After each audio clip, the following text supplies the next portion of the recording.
क्या मध्य प्रदेश में खुशहाली आ गई है?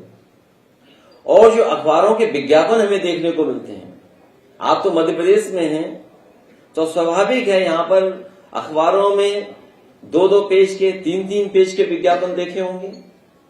टीवी पर तो न्यूज के बाद कोई समय खाली नहीं बचता है जहां पर विज्ञापन ना आ जाता हो। और जहां चुनाव नहीं है, उत्तर प्रदेश में भी बड़े बड़े विज्ञापन आ रहे हैं। अंग्रेजी अखबार हो तो अंग्रेजी में विज्ञापन, हिंदी अखबार हो तो 2-2 पेज के विज्ञापन उसमें। तो ये जो बीजेपी का प्रचार का काम करने का तरीका है, लेकिन जमीनी हकीकत कुछ और है। इतने वर्षों के बाद और दिल्ली की सरकार होने के बावजूद सबसे ज्यादा अन्याय, उत्पीड़न या सबसे ज्यादा परेशानी में अगर कोई है तो हमारी माताएं बहनें हैं। देश के आंकड़ों में अगर हम मध्य प्रदेश का स्थान देखें तो सबसे आगे दिखाई देता है मध्य प्रदेश, कि जहां सबसे ज्यादा माताओं, बहनों, बेटियों के साथ अन्याय हो रहा है। हाल ही की बगल की जो घटना सुनने में आई है 12 साल की बेटी के साथ, कोई आज कल्पना कर सकता है? जो प्रदेश 1 करोड़ 20 लाख बेटी, माताएं, बहनों को लाडली योजना से जोड़ रहा हो, 1 करोड़ 20 लाख के लगभग, उस प्रदेश में यह हालत हो। और फिर एनसीआरबी का आंकड़ा हमारा नहीं है, कोई समाजवादियों का आंकड़ा दिया हुआ नहीं है, ये तो प्रदेश सरकार से जो आंकड़े जाते हैं दिल्ली में, उन्हीं आंकड़ों के हिसाब से मैं बोल रहा हूं। आप सोचिए, 20 साल लगभग यहां पे सरकार और 10 साल दिल्ली की सरकार ने मिलकर के अगर यहां पे असुरक्षित और असुरक्षा की भावना दी है माता बहनों में, तो क्या तरक्की और क्या खुशहाली है? और फिर आरक्षण को पास कर रहे हैं लोकसभा में, और ये कहकर के कि ये माताओं बहनों को सम्मान के लिए हम योजना लेकर के आ रहे हैं। बीजेपी के लोग इसको लेकर के धूमधाम से प्रचार कर रहे हैं कि हमने महिला रिजर्वेशन बिल लोकसभा और राज्यसभा से पास कर दिया है। लेकिन जब सच्चाई देश ने जानी तो न जाने कब ये लागू होगा। लागू जब हो तब लागू हो, लेकिन उससे पहले भारतीय जनता पार्टी को जो ये बिल लेकर के आए हैं, कम से कम उन्हें साबित करना चाहिए कि मध्य प्रदेश की जो सूची होगी जिसमें चुनाव लड़ाने के प्रत्याशी होंगे, उसमें कम से कम 33% महिलाएं दिखाई दें, और 33% वो हों जो उनकी कार्यकर्ता हों, उनकी पार्टी के संगठन की माताएं बहनें हों। और अगर ये 33% नहीं देते हैं तो इसका मतलब यह है कि लोकसभा में और राज्यसभा में केवल देश की जनता को धोखा देने के लिए और खासकर माताओं बहनों को धोखा देने के लिए बिल लेकर के आए हैं। अभी जो सूची दिखाई दे रही है, जो भी जारी की है उन्होंने सूची, तो ऐसी सूची तो नहीं है जिसमें 33% महिलाएं दिखाई दे रही हों। लेकिन समाजवादी पार्टी की कोशिश होगी, जो समाजवादी पार्टी ने पक्ष रखा कि पिछड़े मुसलमान भाई, अल्पसंख्यक, उनकी भी भागीदारी हो, तो समाजवादी पार्टी अपने पार्टी स्तर पर जरूर विचार करेगी कि अगर हमें 20% भी महिलाएं लड़ानी पड़ी तो हम लोग 20% लड़ाने का काम करेंगे। अभी सुनने में आ रहा है कि लाडली योजना का विस्तार हो रहा है, उसमें धन भी बढ़ाया जा रहा है। समाजवादियों का मानना है कि 1000, 1500, 2000 से काम चलने वाला नहीं है हमारी माताओं बहनों का, और खासकर मध्य प्रदेश में। तो इसलिए समाजवादी पार्टी की मांग भी है और हम अपने घोषणा पत्र में भी शामिल करेंगे कि यहां की माताएं बहनें जो गरीब हैं, आदिवासी हैं, पिछड़ी, दलित या किसी वर्ग की हों, उन्हें कम से कम 6000 रुपया मिलना चाहिए। ये सवाल कर सकते हैं लोग कि 6000 कैसे देंगे आप, जब आप रजिस्ट्री में 1% ले रहे हैं रजिस्ट्री कराने में। हमारे प्रदेश में तो रजिस्ट्री फ्री मानिए, नई योजना आ रही है। आपके अगर ब्लड रिलेशन में कोई है तो मामूली पैसा लगता है, आप रजिस्ट्री करा लीजिए। तो 1% भी क्यों? यहां जो बिजली का सपना दिखाया जा रहा है कि देश में, और कहने को ये भी कह रहे हैं कि दुनिया में सबसे बड़ा सोलर प्लांट है। अगर दुनिया का और देश का सबसे बड़ा सोलर प्लांट है तो आखिरकार बिजली क्यों नहीं मिल रही मध्य प्रदेश के गरीबों को, और सस्ती बिजली क्यों नहीं मिल रही?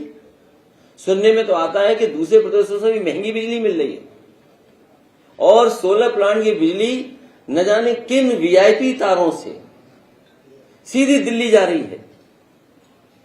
मध्य प्रदेश की जनता को नहीं मिल रही। जमीन मध्य प्रदेश के लोगों की, सूरज मध्य प्रदेश के लोगों के जमीन पे आ रहा है। बिजली जो बन रही है सूरज की रोशनी से वो सीधे दिल्ली जा रही है, लेकिन यहां के लोगों को महंगा बिजली का बिल देना पड़ रहा है। किसान की आय दोगुनी की बात की और दिल्ली के स्तर पे बात की गई कि हम सरकार में आ जाएंगे तो किसानों की आय दोगुनी कर देंगे।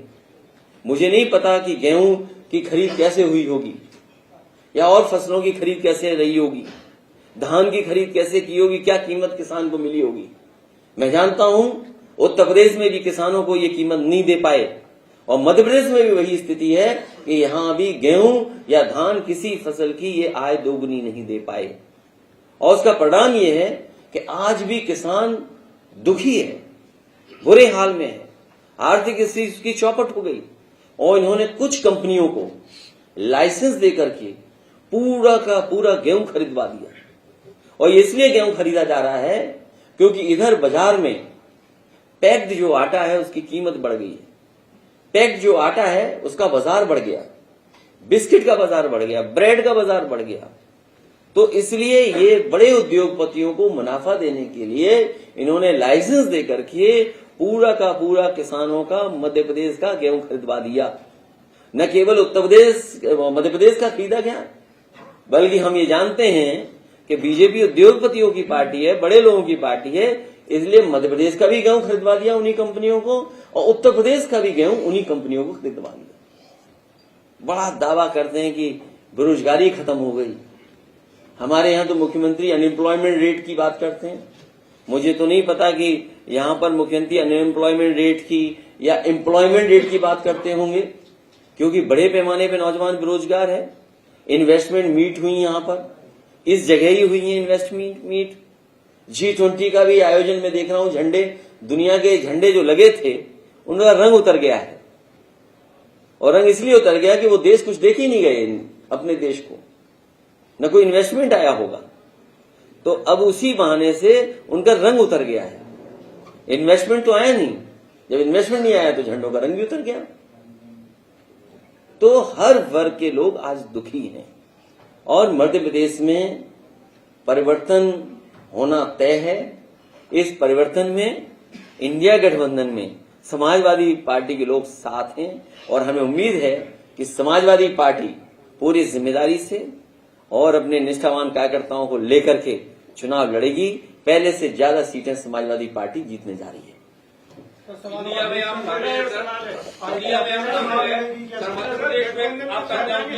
एक एक करके पूछ लो। ऐसा करिए, एक मिनट, एक ऐसा करिए, देखिए पत्रकार साहब, हम जाने वालों में से नहीं है। अगर आप लोग एक एक पूछोगे तो कम समय में सबके सवाल हो जाएंगे, नहीं ऐसे ही हम तो आप लड़ते झगड़ते रहेंगे। मैंने आपसे कहा, अपने शुरुआती समय में भी कहा कि समाजवादी पार्टी का संगठन है, समय समय पर समाजवादी पार्टी जीती है, और आपसे बेहतर कौन जानेगा। जिस समय सरकार बननी थी और बहुमत कांग्रेस पार्टी के पास नहीं था, याद कीजिए, कांग्रेस के लोग हमारे विधायक को ढूंढ रहे थे, बीजेपी के लोग हमारे विधायक को ढूंढ रहे थे, और उस समय बहुजन समाज पार्टी ने समर्थन ऐलान नहीं किया था। वो को क्या कारण था मुझे नहीं पता, लेकिन सबसे पहले पत्र देना, सबसे पहले विधायक का समर्थन देना कांग्रेस पार्टी को किसी ने किया था तो समाजवादी पार्टी ने किया था, और उसका परिणाम यह हुआ कि कांग्रेस पार्टी की सरकार मध्य प्रदेश में बनी। ये डिनाय कोई नहीं कर सकता। इसलिए समाजवादी पार्टी चुनाव लड़ेगी, और इंडिया में भी साथ है। एनडीए कैसे हारे उसकी रणनीति हमारी पीढ़ी है।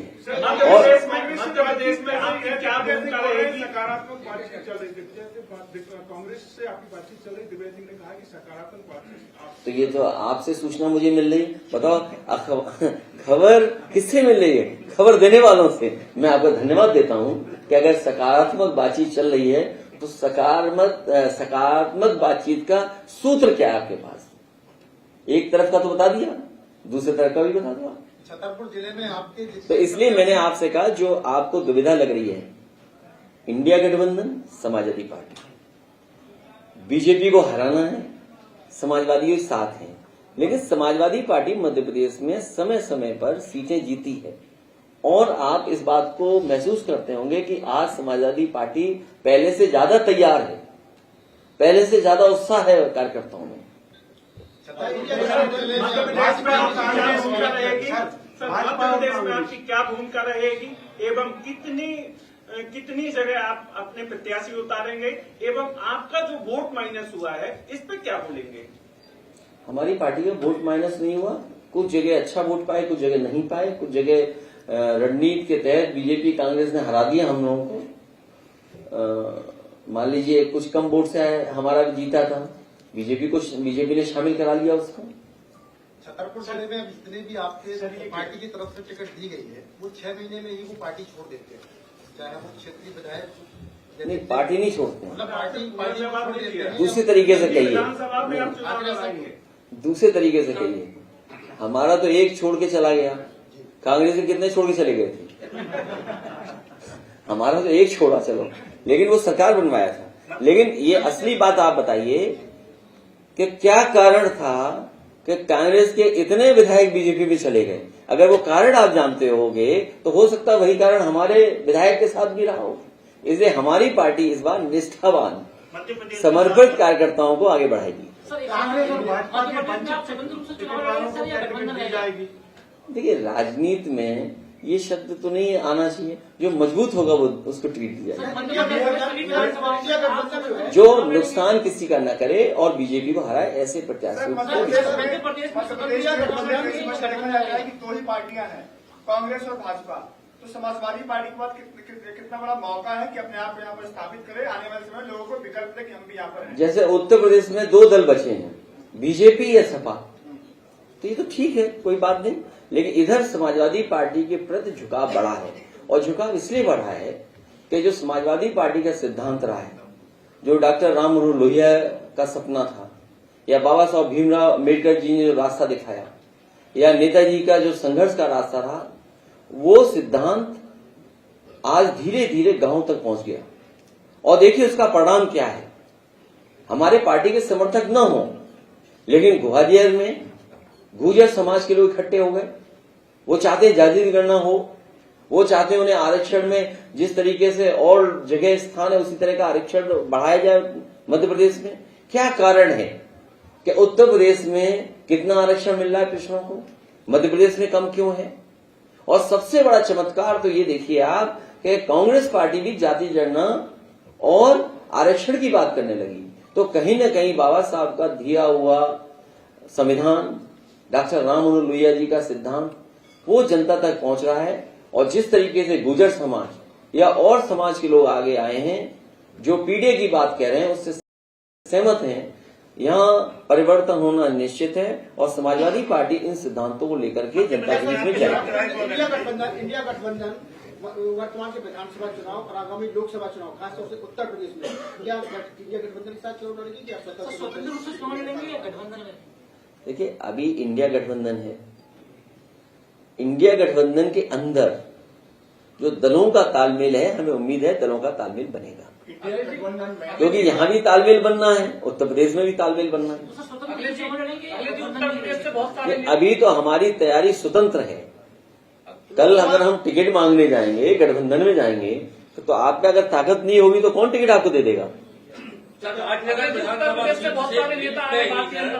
विधानसभा सीट में बीजेपी और कांग्रेस के उम्मीदवार मतलब घोषित हो चुके हैं, लेकिन इनके जो भगोड़े लोग हैं, क्या उनका इंतजार कर रही है समाजवादी? नहीं, भगोड़े लोग मत बोलिए, सिद्धांत वाले लोग जो हैं जो संघर्षशील है नेता। ये राजनगर यही विधानसभा है, और आप लोग जानते होंगे जो विधायक हैं वो कभी समाजवादी पार्टी से उन्होंने ओपनिंग की थी। इंडिया गठबंधन क्या आप लोगों ने अभी तय कर पाए हैं कि 24 में जो चुनाव होगा उसमें पीएम का उम्मीदवार के लिए? देखिए, मैंने इस सवाल का जवाब कई मौकों पर कई स्थानों पे दिया है। इस इंडिया अलायंस में बहुत सी चॉइस है। आपको उम्र के हिसाब से चॉइस चाहिए तो उम्र के हिसाब से चॉइस है आपके पास, कम उम्र का चाहिए तो वो भी आपके पास है, ज्यादा उम्र का चाहिए वो भी है आपके पास, मुख्यमंत्री चाहिए वो भी है, पूर्व मुख्यमंत्री है वो भी है। फिर अगर आपको जाति के हिसाब से चाहिए हो, पिछड़ा चाहिए हो, अगड़ा चाहिए हो, दलित चाहिए हो, मुस्लिम चाहिए हो, वो भी हमारे पास है। तो हमारे पास कितनी चॉइस है, सोचिए आप। और मैं आपसे आज कह के जा रहा हूं, 2014 में जो लोग आए थे वो 2024 में चले जाएंगे, और यूपी की भूमिका सबसे महत्वपूर्ण होगी और सबसे बड़ी भूमिका होगी। जो मध्य प्रदेश में दिखाई दे रहा है, आप बताइए कहां बेरोजगारी पहुंच गई। यहां जब सरकार बीजेपी की बनी होगी तो डीजल पेट्रोल की कीमत क्या 40 रुपए रही होगी, और आज कीमत बताइए डीजल पेट्रोल की क्या है। जो मध्य प्रदेश, खासकर मुरैना और आसपास का इलाका और राजस्थान, उत्तर प्रदेश का भी हिस्सा, ये सरसों का क्षेत्र है। हमारे किसान सरसों की पैदावार करते हैं और सबसे बड़ी मंडी है मुरैना सरसों के तेल की। बताइए सरसों का तेल कहां पहुंचा दिया, और रिफाइंड तेल को किस तरीके से बढ़ावा दे रहे हैं। और रिफाइंड तेल किन कंपनियों का है वो बात मैं नहीं कहना चाहता हूं। जो रिफाइंड तेल को लगातार बीजेपी बढ़ावा दे रही है, हमारे सरसों के तेल को दबा रही है। अगर सरसों का तेल के हमारे व्यापारी बर्बाद हों और किसान को कीमत नहीं मिले तो किसका नुकसान होगा, हमारे देश की अर्थव्यवस्था का नुकसान हो रहा है। और ये लोग लगातार बढ़ावा दे रहे हैं। जो बात मैंने पहले कही थी कि गेहूं किन कंपनियों ने खरीद लिया, वही कंपनियां सरसों का तेल को खत्म करने के लिए रिफाइंड तेल का बाजार कब्जा कर रहे हैं। इसलिए लड़ाई बड़ी है। इस बड़ी लड़ाई में हम आपका भी साथ चाहते हैं। और जो परिस्थितियां उत्तर प्रदेश में हैं, महंगाई कहां पहुंच गई, बेरोजगारी कहां पहुंच गई, अन्याय कहां पहुंच गया, क्या मध्य प्रदेश में नहीं दिखाई दे रहा। 20 साल हो गए, बताइए। अभी मैं कल ही अपने साथियों से पूछ रहा था, आप बताइए बुलेट की कीमत क्या थी 40 साल पहले, 20 साल पहले, जब इनकी सरकार बनी होगी, क्या बुलेट की कीमत रही होगी, मोटरसाइकिल की कीमत। डीजल पेट्रोल की तो बड़ी है, लेकिन एक मोटरसाइकिल की कीमत क्या थी और आज मोटरसाइकिल की कीमत क्या है, गरीब नहीं खरीद सकता। ये दावा करते हैं हम बिजली ही बना रहे हैं, बिजली इतनी पैदा कर दे रहे हैं। अरे कौन से तार लगाए जो दिल्ली चली जा रही बिजली, यहाँ के लोगों को क्यों नहीं मिल रहे हैं। कीमत नहीं बढ़ी सर, जीएसटी बढ़ गया। सवाल वो नहीं है, लेकिन जीएसटी का जो पैसा है किसकी जेब में जा रहा है। मान लीजिए जीएसटी से पैसा इकट्ठा हो रहा है, तो आप गरीब को पैसा दे दीजिए घर मकान बनाने के लिए। आप क्या रुपए दे रहे हो, 1,25,000, 1,50,000 गरीब के घर के लिए। मैं अभी प्रधानमंत्री जी का भाषण सुन रहा था, उन्होंने कहा कि कांग्रेस ने कभी शौचालय नहीं बनाए, इसलिए हमने शौचालय बना दिए। तो ये क्या बात हुई कि कांग्रेस ने भी शौचालय में पानी नहीं दिया तो आपने भी पानी नहीं दिया शौचालय में। सर यूपी में बहुत बड़ा मुद्दा है। यूपी में आप लगातार इस पर बात करते हैं आवारा पशुओं की। हम लोग यहाँ पर जब लोगों से बातचीत करते हैं और कल हम आ भी रहते हैं तो बहुत सारे आवारा पशु यहाँ पर आ रहे हैं सड़कों पर। लोग बहुत परेशान हैं, बगल का लगता है यूपी से सब कुछ बड़े है। अगर समाजवादी पार्टी गठबंधन में सरकार में आती है तो क्या करेगी उसके लिए। मैं आपसे कहूंगा कि अपनी रफ्तार थामे रखना, नहीं रफ्तार कहीं हुई तो किसी जानवर टकरा जाओगे तो अस्पताल हमें देखने आना पड़ेगा आपको। उत्तर प्रदेश में कोई दिन ऐसा नहीं जाता जिस दिन इन जानवरों से किसी की जान न जा रही हो। और ये बात मैंने विधानसभा में भी कही, जो प्लेटफॉर्म मिला मैंने उस पर भी कहा। और ये स्थिति आपकी मध्य प्रदेश में भी दिखाई दे रही है कि जैसे ही हम लोग एयरपोर्ट से निकले तो सबसे पहले स्वागत उन्हीं लोगों ने हमारा किया। और आज भी जब मैं वापस जाऊंगा हो सकता है हमें विदाई भी दे रहे हैं वो लोग। तो ये समस्या है जिसकी समस्या का समाधान बीजेपी को करना चाहिए था। हजारों करोड़ रुपए उत्तर प्रदेश में खर्च हो गए, हजारों करोड़, पता नहीं कहां जा रहा है वो हजारों करोड़ रुपया। और स्वाभाविक है यहां भी हजारों करोड़ रुपए खर्च हो रहे होंगे। तो जब इतना पैसा खर्च कर रहे हो तो आखिरकार इस समस्या का समाधान क्यों नहीं हो रहा। और सुनने में ये आया है कि यहां पे स्लॉटर हाउस खुल गया है, कोई यहां है कि हरियाणा में है, बताओ। बीजेपी के लोग स्लॉटर हाउस खुलवा रहे हैं, कहीं है, अब पता करो, हो सकता है मेरी जानकारी ना हो, लेकिन हरियाणा में तो खुल गया।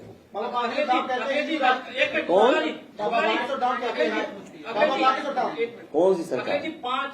3 केंद्रीय मंत्री समेत कई सारे सांसदों को भारतीय जनता पार्टी ने मैदान में उतारा है।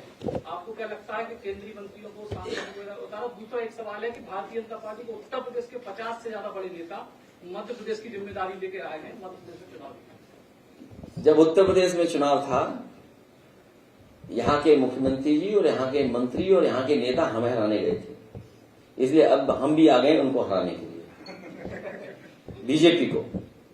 और बीजेपी के तमाम 50 कम बता रहे हो आप, मुझे सुनने में आया 100 से ज्यादा विधायक यहाँ आए हैं। अब उन्हें अनुभव है, 50,000 ही हारे विधायक अभी वहां पर उत्तर प्रदेश में, और यहाँ की हार का अनुभव लेकर के जाएंगे तो हमें हराना उन्हें आसान होगा। इसलिए जो 100 विधायक आ रहे हैं उत्तर प्रदेश से, वो हार का अनुभव लेकर के जाएंगे, तो उन्हें हार जब वहां होगी तो निराशा नहीं आएगी, कोई उन्हें बहुत दुख नहीं होगा। जब यहाँ हार जाएंगे तो वहां भी हारने में क्या है। भाजपा ने 3 केंद्रीय मंत्रियों कई सारे सांसद वो इसलिए उतारे हैं कि यहाँ की जनता को कंफ्यूज करने के लिए कि उनका मुख्यमंत्री कौन होगा। हो सकता है 10 लोगों पे बाजी लगा दे बीजेपी और सबको कहे कि ये भी मुख्यमंत्री बन सकते हैं, ये भी बन सकते हैं, ये भी बन सकते हैं, ये भी बन सकते हैं, और बनेगा कोई और। तभी मुझे सुनने में आया है कि सबकी टिकट घोषित हो गई है, लेकिन मुख्यमंत्री जी की टिकट घोषित नहीं हुई है अभी तक। सर, जातिगत जनगणना को लेकर कांग्रेस बहुत उकसाहट से बात कर रही है। 1 नेशन 1 इलेक्शन, ये वैसे ही ऐसा महिला विधेयक पहले करके दिखाए ना, यूपी में कर दें भाई, यूपी में चुनाव कर दें, हम तो खुश हैं उस बात को लेकर के। आपने कहा कि लाड़ी बहनाओं की पैसा 6,000 बढ़ा देना चाहिए, तो एक प्रकार की रेवड़ी बांटना नहीं है। ये रेवड़ी नहीं है, ये सम्मान है। अगर उनकी रेवड़ी नहीं है 1,000 रुपए, तो 6,000 रेवड़ी कैसे होगी? 1,000 को भी रेवड़ी ही मानते हैं। कौन मानता है? अगर देखा आप कहलवा दो बीजेपी से कि रेवड़ी है। भाई बीजेपी के लोगों ने कहा कि ये रेवड़ी है, तो बीजेपी वाले कह दें, तो अगर वो रेवड़ी 1,000 है तो हम तो 6,000 देना चाहते हैं। और देखिए 6,000 कैसे दे सकते हैं, आपको सोचना चाहिए कि भाई 6,000 कैसे देंगे। भाई आप उनका हिसाब किताब देखिए, किसान को कितना दे रहे हैं सम्मान राशि, महीने का कितना है, और आपका लाडली में कितना बढ़ने जा रहा है, और आपके सिलेंडर में कितना दे रहे हैं, 4-4.5। तो सब जोड़ दो, 500 रुपए तो हमें बढ़ाने हैं। बात समझे ना भाई, 4,500 रुपए 1,000 के लगभग रुपया हो गया, हमें 500 रुपए तो बढ़ाना है या 1,500 रुपया बढ़ाना है हमें, तो 1,500 बढ़ा 6,000 रुपए दे देंगे महीना उनको, महिलाओं को, क्योंकि घर चलाने का काम हमारी महिलाएं माताएं बहनें करती हैं। उन्हें बच्चों को तैयार करना है, बच्चों को तैयार करना है, बच्चों को खाने पीने का इंतजाम करना है, बच्चों की ड्रेस बनवानी है। ये काम कौन करता है? ड्रेस का पैसा भी होगा आपके यहाँ, ड्रेस का भी तो पैसा मिलता है, खाने का पैसा है विद्यालय का।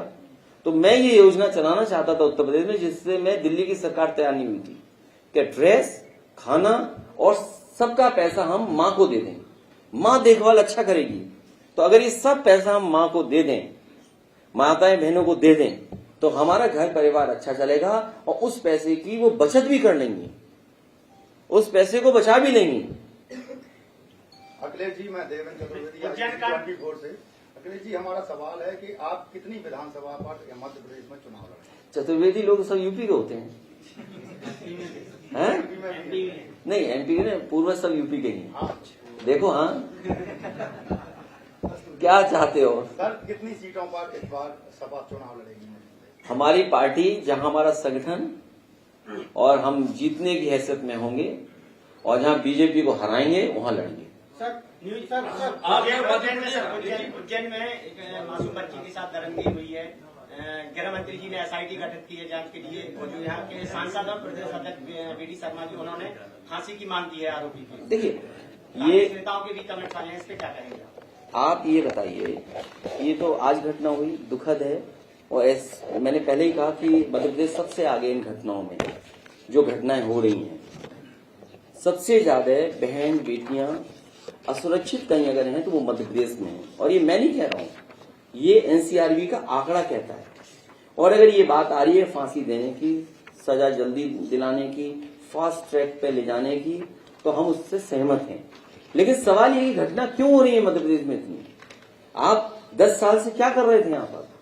आपने सुरक्षा का माहौल क्यों नहीं बनाया है यहाँ पर? उसका जिम्मेदार कौन है? उसके लिए तो भारतीय जनता पार्टी को स्वीकार करना पड़ेगा कि उन्हीं की कमी है। ये एनसीआरबी के आंकड़े कहते हैं कि मध्य प्रदेश, राजस्थान और उत्तर प्रदेश, तो ये दोनों प्रदेश तो वही हैं जो बीजेपी से गवर्न हो रहे हैं, और दिल्ली में सरकार इनके पिछले 10-10 साल से है। तो आखिरकार कौन जिम्मेदार है इसके लिए? एनसीआरबी का आंकड़ा हमारा नहीं है, तो इस पे जवाब भारतीय जनता पार्टी क्या देगी? सर, इस समय हिंदू राष्ट्र की बात हो रही है, खासतौर से बाबा बागेश्वर धाम, इसको लेकर के अभियान भी चला रहे हैं, आप क्या कहना चाहेंगे? एक लोहिया जी की किताब अभी मुझे दी किसी ने, हिंदू बनाम हिंदू, ये किताब पढ़ लीजिए। हमारी मूल लड़ाई यही है। और अगर नेशनलिज्म, हमारे नोबेल प्राइज जिनको मिला था रविन्द्रनाथ टैगोर जी, उन्होंने कहा कि हम नेशनलिज्म को कभी मानवता पे हावी नहीं होने देंगे। हमारा जो धर्म है मानवतावादी धर्म है, करुणा का धर्म है, हम एक दूसरे को सम्मान देने वाला धर्म मानते हैं। और हमारा जो समस्या है वो समाज की है, सोशल है।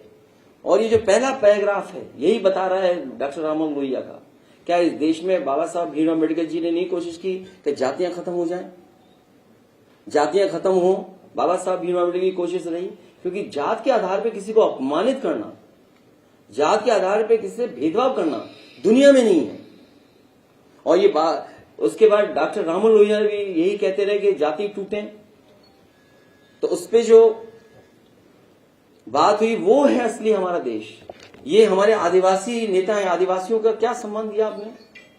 आप बताइए, 20 साल से हैं आप और 10 साल से दिल्ली में, आदिवासियों के जीवन स्तर क्या उनका बदला है? क्या जंगल में उनका घर बन गए? क्या आपने कानून वो बना दिया कि जंगल घर बन जाए उनके? हमने अपने यहाँ जंगल में लोहिया आवास दिया उनको, 4 लाख रुपए तक का। हम आपसे कह करके जा रहे हैं, समाजवादी लोगों को कभी सरकार बनाने का मौका मिल गया तो हमारे आदिवासी और गरीब लोगों को 5 लाख रुपए का आवास लोहिया दे करके उनको सम्मानित करने का काम करेंगे। और 4 लाख का यूपी में देके दिखाया हम लोगों ने। उसमें उनको 16 कह देंगे तो वो नकल कर लेगी बीजेपी। मुश्किल तो ये है। मध्य प्रदेश सरकार कर्ज